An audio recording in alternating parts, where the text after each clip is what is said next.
ഓപ്പോയുടെ Oppo K13 Turbo pro എന്ന പുതിയൊരു smart phone ഇപ്പോൾ ലോഞ്ച് ചെയ്തിട്ടുണ്ട്. ഇത് ഗെയിമിംഗ് ഫോക്കസ്ഡ് ആയിട്ടുള്ള അതുപോലെ തന്നെ കൂളിംഗ് ഫാനൊക്കെ ആയിട്ട് വരുന്ന ഒരു സ്മാർട്ട് ഫോണാണ്. ഈ ഒരു വീഡിയോയിൽ നമ്മൾ നോക്കാൻ പോകുന്നത് Oppo K13 Turbo pro 5G എന്ന സ്മാർട്ട് ഫോണിനെ പറ്റിയിട്ടാണ്. പിന്നെ വീഡിയോ തുടങ്ങുന്നതിന് മുമ്പ് പറയാനുള്ളൊരു കാര്യം എന്താ വെച്ചാൽ, ഇതുപോലെ നിങ്ങളുടെ സ്വന്തം ഫോട്ടോ അല്ലെങ്കിൽ നിങ്ങൾക്ക് ഇഷ്ടപ്പെട്ട ഡിസൈൻ പ്രിന്റ് ചെയ്തിട്ടുള്ള മൊബൈൽ കേസുകൾ അഫോർഡബിൾ ആയിട്ടുള്ള പ്രൈസ് റേഞ്ചിൽ വേണം എന്നുണ്ടെങ്കിൽ ഇവിടെ ഒരു വാട്സപ്പ് നമ്പർ കൊടുക്കുന്നുണ്ട്. താഴെ ഡിസ്ക്രിപ്ഷനിലും കമന്റ് ബോക്സിലും ആ ഒരു വാട്സപ്പ് നമ്പർ കാണാം, നിങ്ങൾക്ക് കോൺടാക്റ്റ് ചെയ്യാവുന്നതാണ്. അപ്പോൾ നമ്മൾ ആദ്യം ഫീച്ചേഴ്സും കാര്യങ്ങളൊക്കെ നോക്കുകയാണെന്നുണ്ടെങ്കിൽ ഡിസ്പ്ലേയുടെ കാര്യത്തിൽ ഓപ്പോ K13 ടെർബോ പ്രോ 5Gയിൽ 6.8 ഇഞ്ചിൻ്റെ 1.5K റെസൊല്യൂഷനിൽ വരുന്ന ഡിസ്പ്ലേ ആണ് വരുന്നത്. അപ്പം ഇതിൽ ഫുൾ HD റെസൊല്യൂഷനേക്കാളും ബെറ്റർ ആയിട്ടുള്ള റെസൊല്യൂഷൻ വരുന്നുണ്ട്. പിന്നെ OLED പാനലുമായിട്ടാണ് ഈ ഒരു സ്മാർട്ട് ഫോൺ വരുന്നത്. ഇതിൽ ഫ്ലാറ്റ് ആയിട്ടുള്ള ഡിസ്പ്ലേ ആണ് കൊടുത്തിരിക്കുന്നത്. കർവ്ഡ് ഡിസ്പ്ലേ ഒന്നും വരുന്നില്ല, പക്ഷേ ഗെയിമിംഗ് ഫോക്കസ്ഡ് ആയിട്ടുള്ള സ്മാർട്ട് ഫോണാണ്. ഇപ്പോൾ ഗെയിമിംഗ് ഫോൺസിലൊക്കെ ഫ്ലാറ്റ് ആയിട്ടുള്ള ഡിസ്പ്ലേ തന്നെയാണ് ഒന്നും കൂടി ബെറ്റർ. പഞ്ചോൾ ഡിസൈൻ ഇതിൽ വരുന്നുണ്ട്. പഞ്ചോൾ വരുന്ന ടോപ്പ് സെൻറ്റർ ഭാഗത്തായിട്ടാണ്. 120 ഹെർട്സിൻ്റെ റിഫ്രഷ് റേറ്റ് ഇതിൽ സപ്പോർട്ട് ചെയ്യുന്നുണ്ട്. 240 ഹെർട്സിൻ്റെ ടച്ച് സാമ്പിളിംഗ് റേറ്റും ഇതിൽ വരുന്നുണ്ട്. പീക്ക് ബ്രൈറ്റ്നസ് 1600 നിറ്റ്സ് ആണ് വരുന്നത്. പിന്നെ ഫോണിൻ്റെ ഫ്രണ്ടിൽ ഓപ്പോ ക്രിസ്റ്റൽ ഷീൽഡ് ഗ്ലാസിൻ്റെ പ്രൊട്ടക്ഷനൊക്കെ കൊടുത്തിട്ടുണ്ട്. അപ്പം അത്യാവശ്യം തിരക്കില്ലാത്ത നല്ല ഡിസ്പ്ലേ ഫീച്ചേഴ്സൊക്കെ ഇതിൽ വരുന്നുണ്ട് എന്ന് തന്നെ പറയാവുന്നതാണ്. In display finger print sensor ഈ ഫോണിൽ വരുന്നുണ്ട്. IP69 റേറ്റിംഗ് ഇതിൽ സപ്പോർട്ട് ചെയ്യുന്നുണ്ട്. അപ്പം അത്യാവശ്യം നല്ലൊരു IP റേറ്റിംഗ് ഒക്കെ ഇതിൽ വരുന്നുണ്ട്. ഈ ഒരു ഫോണിൽ പ്ലാസ്റ്റിക് ഫ്രെയിമേ വരുന്നുള്ളൂ, പക്ഷേ ഗ്ലാസ് ബാക്ക് ബോഡി വരുന്നുണ്ട്. പിന്നെ പ്രോസസ്സറിൻ്റെ കാര്യത്തിലോട്ട് വരികയാണെന്നുണ്ടെങ്കിൽ സ്നാപ്ഡ്രാഗൺ 8s Gen 4 എന്ന പ്രോസസ്സറുമായിട്ടാണ് ഈ ഒരു സ്മാർട്ട് ഫോൺ വരുന്നത്. അപ്പം ഈ ഒരു പ്രോസസ്സർ എന്ന് പറയുന്നത് ഫ്ലാഗ്ഷിപ്പ് പ്രോസസ്സറിൻ്റെ തൊട്ട് താഴെ വരുന്ന പ്രോസസ്സറാണ്. അപ്പം മികച്ചൊരു പെർഫോമൻസ് ഒക്കെ ഇതിൽ ലഭിക്കുന്നതായിരിക്കും. ഈ ഒരു സ്മാർട്ട് ഫോണിൻ്റെ വില 24,000 രൂപ പ്രൈസ് റേഞ്ചിലായിട്ടാണ് വരുന്നത്. ആ ഒരു പ്രൈസ് റേഞ്ചിൽ ഇത് ബെസ്റ്റ് ആയിട്ടുള്ള പ്രോസസ്സർ എന്ന് തന്നെ പറയാൻ പറ്റിയിട്ടുള്ള ഒരു പ്രോസസ്സറാണ്.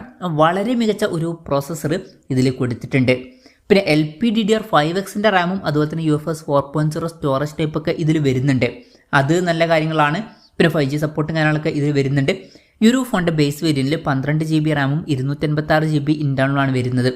16 GB റാമും 256 GB ഇൻറ്റേർണലുമായിട്ട് വരുന്ന വെർഷനും 12 GB റാമും 512 GB ഇൻറ്റേർണലുമായിട്ട് വരുന്ന വെർഷനും അതുപോലെ തന്നെ 16 GB റാമും 512 GB ഇൻറ്റേർണലുമായിട്ട് വരുന്ന ഒരു വെർഷനും വരുന്നുണ്ട്.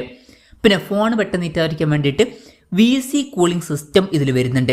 ഇതിൻ്റെ ഏരിയ വരുന്നത് 7000 mm² ആണ്.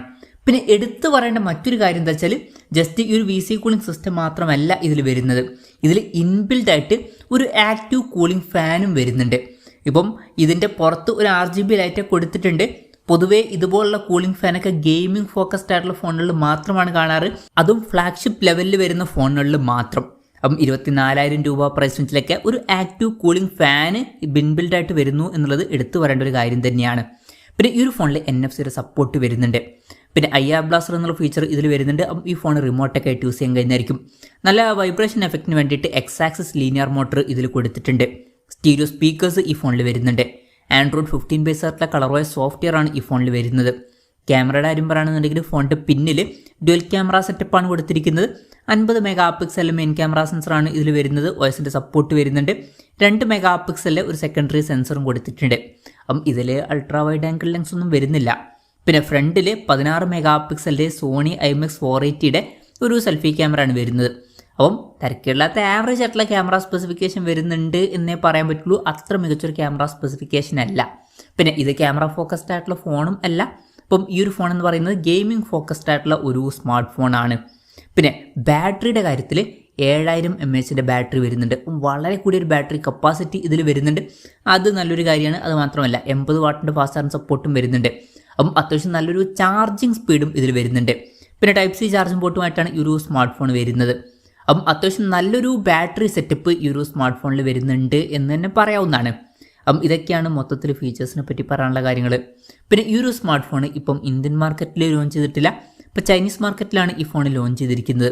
ചൈനീസ് മാർക്കറ്റിൽ ഈ ഫോൺ ലോഞ്ച് ചെയ്തിരിക്കുന്നത് 1999 യുവാൻ എന്ന പ്രൈസിങ്ങിലാണ്, അതായത് 24,000 രൂപ പ്രൈസ് റേഞ്ചിൽ. ആ ഒരു പ്രൈസ് റേഞ്ചിൽ ഈ പറഞ്ഞിട്ടുള്ള ഫീച്ചേഴ്സ് എങ്ങനെ ഉണ്ടെന്ന് വെച്ചാൽ അത്യാവശ്യം നല്ല ഫീച്ചേഴ്സാണ്. ഈ ഒരു പ്രൈസ് റേഞ്ചിൽ ബെസ്റ്റ് ആയിട്ടുള്ള പ്രോസസ്സർ വരുന്നുണ്ട്. അതുപോലെ തന്നെ മികച്ച ബാറ്ററി സെറ്റപ്പ് വരുന്നുണ്ട്. അത്യാവശ്യം തിരക്കില്ലാത്ത നല്ല ഡിസ്പ്ലേ ഫീച്ചേഴ്സ് വരുന്നുണ്ട്.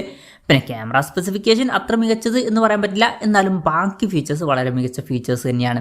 അപ്പം ഈ ഒരു പ്രൈസ് റേഞ്ചിൽ ഇത് ഗെയിമിംഗ് ഫോക്കസ്ഡ് ആയിട്ടുള്ള ഒരു ഫോണാണ്. ഇൻബിൽറ്റ് ആയിട്ടുള്ള ആക്റ്റീവ് കൂളിംഗ് ഫാൻ അടക്കമുള്ള കാര്യങ്ങൾ ഇതിൽ വരുന്നുണ്ട്. അപ്പം ഈ ഒരു പ്രൈസ് റേഞ്ചിൽ മൊത്തത്തിൽ നോക്കുമ്പോൾ അത്യാവശ്യം നല്ലൊരു ഗെയിമിംഗ് ഫോണാണ് എന്നൊക്കെ തന്നെ പറയാവുന്നതാണ്. ഇനി ഇന്ത്യൻ മാർക്കറ്റിൽ ഈ ഫോൺ ലോഞ്ച് ചെയ്യുമെന്ന് വെച്ചാൽ മുമ്പ് ഓപ്പോയുടെ K13 സീരീസിൽ വരുന്ന വേറെ ഫോണുകൾ ഇന്ത്യൻ മാർക്കറ്റിൽ ലോഞ്ച് ചെയ്തിട്ടുണ്ട്. അപ്പം ഈ ഒരു ഫോണും ചിലപ്പോൾ ലോഞ്ച് ചെയ്തേക്കാം, കൺഫർമേഷൻസ് ഒന്നുമില്ല. ഇനി ലോഞ്ച് ചെയ്യുകയാണെന്നുണ്ടെങ്കിൽ വില കുറച്ചും കൂടി കൂടാൻ ചാൻസ് ഉണ്ട്. മിക്കവാറും ലോഞ്ച് ചെയ്യുകയാണെന്നുണ്ടെങ്കിൽ വില 32,000 രൂപയ്ക്ക് മുകളിൽ പോകുന്നതായിരിക്കും.